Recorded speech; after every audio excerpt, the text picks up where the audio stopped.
Hello नमस्कार। आपके अपने channel Ambe home science classes में आप सभी का स्वागत है। तो पिछले वीडियो में आप लोगों को कार्बोहाइड्रेट के बारे में बताई थी और आज मैं वसा से कुछ बहुत ही महत्वपूर्ण प्रश्न लेके आई हूँ।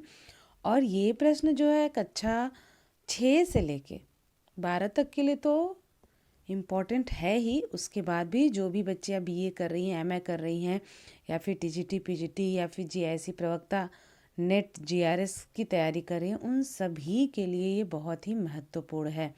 तो आप सारी जितनी भी होम साइंस के स्टूडेंट हैं, आप सभी लोग इस वीडियो को बिल्कुल ध्यान से देखिए। और आप लोगों को इसमें जो भी प्रश्न लगता है कि आप लोगों के लिए बहुत ही महत्वपूर्ण है या आपके टॉपिक में ये प्रश्न दिया है, तो उसको आप लोग नोट डाउन कर लीजिएगा। तो आइए हम लोग देखते हैं आज का हमारा पहला प्रश्न क्या है। तो हमारा पहला प्रश्न है, वसा में से कौन सी अम्ल एवं मध्यम वसीय अम्लों की श्रृंखला में समृद्ध है? तो ये कौन सा है? ये मक्खन है। क्या है? मक्खन।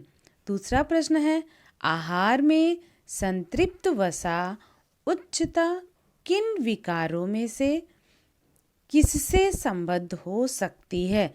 तो किससे संबद्ध हो सकती है? यह हृदवाहिका रोग से।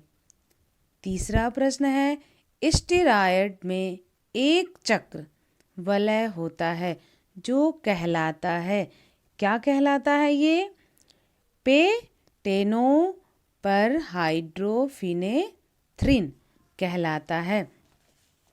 वैसा तो आप सभी लोग जानते हैं ना, ये हमारे आहार के एक महत्वपूर्ण तत्व है। 6 पोषक तत्व है जिनमें से एक है आपका वसा। और आप सभी लोग जानते हैं कि वसा का प्रयोग करने से हमें सबसे ज़्यादा एनर्जी यानी ऊर्जा मिलती है ना।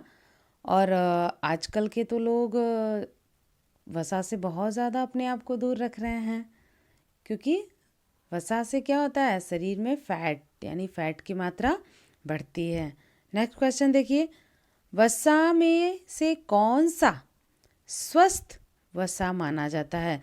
तो असंतृप्त वसा जो है वो स्वस्थ वसा माना जाता है, क्योंकि ये वसा जो होता है स्वास्थ्य के लिए हानिकारक नहीं होता है। ये आसानी से शरीर में यानी कि शरीर में किसी भी प्रकार का कोई नुकसान नहीं पहुंचाता है।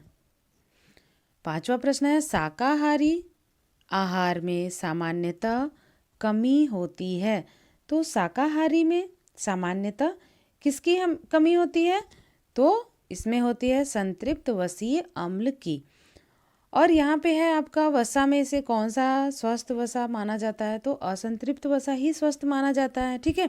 और यहाँ पे क्या है, शाकाहारी आहार में सामान्यतः कमी होती है किसकी? संतृप्त वसीय अम्ल की कमी होती है। इसीलिए लोग शाकाहारी यानी जो भी शाकाहारी होते हैं, जो भी मांस मच्छी खाते हैं, उनमें जो वसा पाया जाता है वो किसी के वो असंतृप्त वसा हानिकारक नहीं होता, हमारे स्वास्थ्य के लिए लाभप्रद होता है। क्योंकि जो आपका असंतृप्त वसीय अम्ल होता है, ये क्या करता है, वसीय अम्लों में कार्बन तथा हाइड्रोजन अणुओं की संख्या में असमानता होती है। इनमें हाइड्रोजन अणुओं की संख्या कार्बन की अपेक्षा कम होती है, अतः हाइड्रोजन परमाणु कार्बन परमाणुओं से द्विबंध द्वारा जुड़े रहते हैं।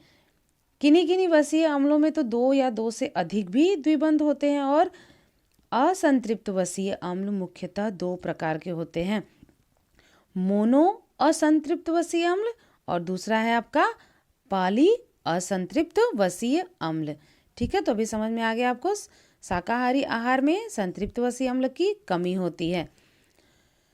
छठा प्रश्न है आपका, शिशु के लिए सर्वाधिक महत्वपूर्ण आवश्यक वसीय अम्ल है। तो शिशु के लिए क्या है? आर्किडोनिक अम्ल जो है ये शिशु के लिए सबसे ज़्यादा महत्वपूर्ण वसीय अम्ल है।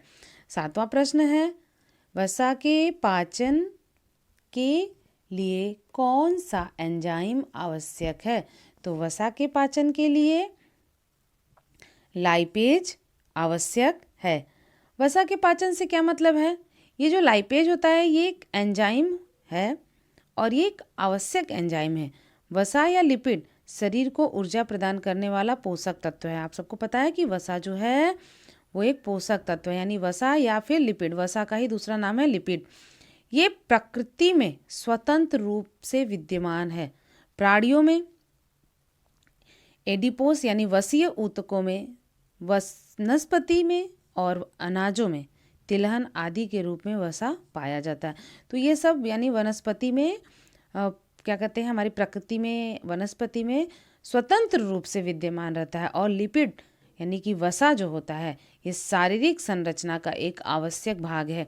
स्वस्थ पुरुष में शारीरिक भार का 15 से 20% तथा स्वस्थ महिलाओं में शारीरिक भार का 18 से 25% हिस्सा जो होता है वो वसा से बना होता है। कितना? पुरुषों में होता है आपका 15 से 20% और स्त्रियों में होता है आपका 18 से 25%, यानी शरीर जो होता है वो वसा से बना होता है। 8वां प्रश्न है, MUFA का सबसे अच्छा स्रोत है। तो क्या है इसका सबसे अच्छा स्रोत? सोया तेल। 9वां प्रश्न है, कौन सा ओमेगा 3 वसा अम्ल है? तो ओमेगा 3 वसा अम्ल जो होता है ये लिनोलेइक अम्ल ओमेगा अम्ल होता है। जैसे अगर आप लोगों को इसके साथ और भी ऑप्शन दे देता है, यानी कि लिनोलेइक अम्ल, लिनोनिक अम्ल, आर्केडोनिक अम्ल या ओलिक अम्ल, तो इसमें से आपका क्या होगा सही उत्तर? लिनोलेइक अम्ल जो होता है ओमेगा 3 वसा अम्ल होता है। 10वां प्रश्न है आपका, वसा के पाचन के लिए कौन सा एंजाइम आवश्यक होता है? तो वसा के पाचन के लिए यानी कि लाइपेस जो होता है ये वसा के पाचन के लिए आवश्यक एंजाइम होता है। 11 प्रश्न है, वनस्पति तेल अच्छे स्रोत होते हैं। तो मैंने आप लोगों को दो बताया था ना कि असंतृप्त वसा जो होता है वो 2 प्रकार का है। तो इसमें से आपका जो वनस्पति तेल है वो अच्छा स्रोत होता है पॉली असंतृप्त वसीय अम्ल का। ठीक है। नेक्स्ट क्वेश्चन है, कोलेस्ट्रॉल का सर्वाधिक घनिष्ठ संबंध किससे है? तो कोलेस्ट्रॉल का सर्वाधिक घनिष्ठ संबंध जो है ये वसा से है। वसा से कैसे है?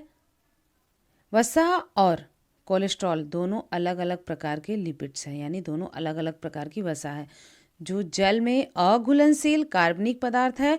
यद्यपि दोनों ही प्रायः एक साथ भोजन तथा रक्त में पाए जाते हैं, लेकिन दोनों की संरचना बहुत अलग अलग होती है तथा कुछ ही गुण दोनों में सामान्य होते हैं। यानी कि हम कह सकते हैं कि कोलेस्ट्रॉल एक मोम जैसा पदार्थ है जो मुख्यतः यकृत से स्रावित होकर शरीर की कार्य प्रणाली को सही रखने के लिए उचित पारगम्य व तरलता बनाए रखता है। यह सभी पशुओं, मनुष्यों की कोशिका झिल्ली समेत शरीर के हर भाग में पाया जाता है और ये हमारे शरीर में हार्मोन्स, पाचन रस व विटामिन डी का निर्माण करता है जो चर्बी को पचाने में सहायक होता है। समझ में आ गया आपको? कोलेस्ट्रॉल का सर्वाधिक घनिष्ठ संबंध किससे होता है? वसा से होता है। इसके बाद आपका है 13 प्रश्न, रेशेदार खाद्य पदार्थ आवश्यक है। तो रेशेदार खाद्य पदार्थ जो होते हैं वो सही पाचन के लिए, यानी हमारे शरीर में जो भोजन होता है उनको पचाने के लिए सबसे आवश्यक होता है। ये क्या करता है? आहारीय जो रेशे होते हैं वो पौधों से मिलने वाले ऐसे तत्व हैं जो स्वयं तो अपाच्य होते हैं किंतु मूल रूप से भोजन के पाचन अत्यावश्यक योगदान देते हैं। रेशे शरीर की कोशिकाओं की दीवार का निर्माण करते हैं और इनमें एंजाइम भंग नहीं कर पाते हैं। ये अपाच्य होते हैं और रेशे भोजन के सही तरीके से पाचन के जल को रोक कर रखते हैं, जिससे अपशिष्ट यानी जो मल होता है हमारे शरीर के अंदर उसमें पानी की कमी नहीं हो पाती है और मलाशय अच्छी प्रकार से साफ हो जाता है। इसके अलावा ये हमारे आंतों को कैंसर से बचाता है तथा बवासीर होने की संभावना को कम करता है। तो अब से आप सभी लोग अपने भोजन में रेशेदार खाद्य पदार्थों को सम्मिलित करिए। अब जैसे रेशेदार पदार्थ क्या है? पालक, आप सभी लोग पालक को काटते हैं तो उसमें देखते हैं ना उसके जो भी पत्तियां होती हैं उसमें बहुत ज़्यादा रेशा होता है। तो जितनी भी हरी पत्तेदार सब्जियां हैं उन सब में रेशे पाया जाता है। ठीक है। और फल में भी रेशे पाए जाते हैं। तो ये जो होता है अगर हमारा पेट साफ रहता है तो हमारा जो हेल्थ होता है वो बहुत ही अच्छा होता है। आजकल आप लोग देख रहे हैं ना कि बहुत ज़्यादा फैटी भोजन लोग पसंद करने लगे हैं, जिसके कारण क्या हो रहा है, लोगों को बवासीर की शिकायत बहुत ज़्यादा होने लग रही है। तो चलिए हम लोग फटाफट अपना प्रश्न कंप्लीट करते हैं। 14 प्रश्न है, वसा या तेल को अधिक देर तक गर्म करने पर एक हानिकारक पदार्थ बनता है। तो वो क्या बनता है?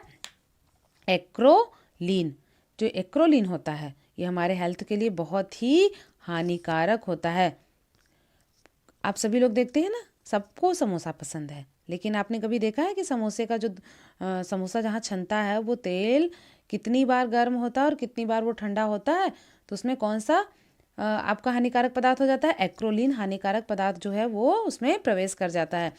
इससे क्या होता है, ये एक्रोलीन यानी प्रोपेन 2 के नाम से भी जाना जाता है। और एक्रोलीन जो होता है ये वायु, वातावरण तथा भोजन में सर्वत्र पाया जाने वाला एक यौगिक है और कार्बोहाइड्रेट, वनस्पति घी और जंतु वसा तथा अमीनो अम्ल में पाया जाता है। यह भोजन को अधिक देर तक पकाने, पेट्रोलियम ईंधन के जलने तथा विभिन्न रासायनिक क्रियाओं से भी उत्पन्न होता है। एक्रोलीन से कैंसर नामक बीमारी भी हो जाती है। तो आप सभी बच्चियों को, मुझे पता है समोसा बहुत पसंद है, लेकिन कम खाइए आप सभी लोग, इससे आपको बहुत ही हानिकारक बीमारी हो सकती है ना। अब ये नहीं है मेरा मतलब कि आप लोग एकदम बंद कर दीजिए, लेकिन बाहर की चीज़ों पे बहुत ज़्यादा कंट्रोल करिए। और घर में भी अगर आप लोग किसी भी वसा का प्रयोग करते, जैसे आप पूड़ी तलते हैं तो वो घी बच जाता, तो उसको बहुत ज़्यादा दिन तक मत रखिए, उसको बार बार यूज़ मत करिए।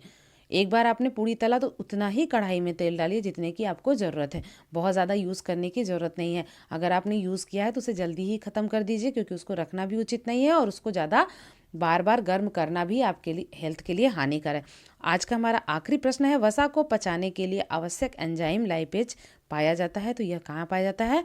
अग्नाशयी रस में पाया जाता है। ये अग्नाशय जो है शरीर की दूसरी सबसे बड़ी ग्रंथि है। आप सबको पता है ना दूसरी सबसे बड़ी ग्रंथि कौन है? अग्नाशय। इसी से अग्नाशयिक या क्लोम रस स्रावित होता है। अग्नाशयिक रस अच्छा हमारे स्वास्थ्य के लिए क्षारीय द्रव है, जिससे मुख्यतः 3 प्रकार के एंजाइम पाए जाते हैं, इमाइलेज, माल्टेज कार्बोहाइड्रेट को तथा ट्रिप्सिन प्रोटीन को और लाइपेज वसा को पचाते हैं। तो ये थे आपके बहुत ही महत्वपूर्ण प्रश्न।